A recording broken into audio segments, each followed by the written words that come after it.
بلکہ یہ تو قیامت ہی کو جھٹلاتی ہیں، اور ہم نے قیامت کے جھٹلانے والوں کے لیے دوزخ تیار کر رکھی ہے، جس وقت وہ ان کو دور سے دیکھے گی تو غضبناک ہو رہی ہوگی، اور یہ اس کے جوش غضب اور چیخنے چلانے کو سنیں گے، اور جب یہ دوزخی کسی تنگ جگہ میں زنجیروں میں جکڑ کر ڈالے جائیں گے تو وہاں موت کو پکاریں گے۔ آج ایک ہی موت کو نہ پکارو، اور بہت سی موتوں کو پکارو، پوچھو کہ یہ بہتر ہے یا ہمیشہ کی جنت جس کا پرہیزگاروں سے وعدہ ہے، یہ ان کے اعمال کا بدلہ اور رہنے کا ٹھکانہ ہوگا، وہاں جو چاہیں گے ان کے لیے میسر ہوگا، ہمیشہ اس میں رہیں گے۔ یہ وعدہ اللہ کو پورا کرنا لازم ہے اور اس لائق ہے کہ مانگ لیا جائے۔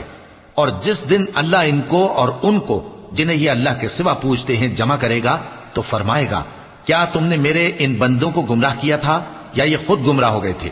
وہ کہیں گے تو پاک ہے، ہمیں یہ بات شایع نہ تھی کہ تیرے سوا اوروں کو دوست بناتے، لیکن تو نے ہی ان کو